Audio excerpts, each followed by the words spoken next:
4 ذی الحج کا وظیفہ آپ کی خدمت میں لے کر حاضر ہوا ہوں۔ اگر آج کے دن آپ نے اس عمل کو پڑھا تو انشاءاللہ امتحان میں اول نمبر آئیں گے۔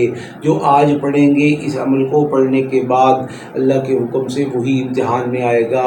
آپ کا امتحان ہو گیا اچھا یا برا، اللہ کے حکم سے اس وظیفے کو پڑھنے کے بعد کامیابی آپ کے گھر کی مہمان اور آپ کے قدم چومے گی، آپ کے گھر کی لوٹی بنے گی۔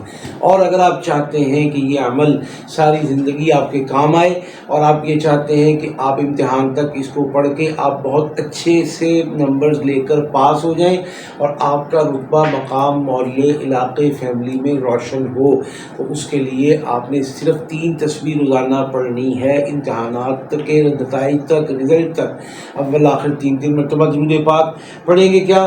یا علیم یا خبیر یا بصیر، یا علیم یا خبیر یا بصیر، یہ 3 نام پڑھیں گے اللہ کے، ایک دفعہ ہو گیا۔ اس طرح 3 تسبیح کا اہتمام کر لیں، اللہ کے حکم سے آپ کو امتحان میں وہ کامیابی، وہ عروج اور رزلٹ کی شکل میں وہ سب کچھ ملے گا جس کا آپ نے کبھی سوچا بھی نہیں۔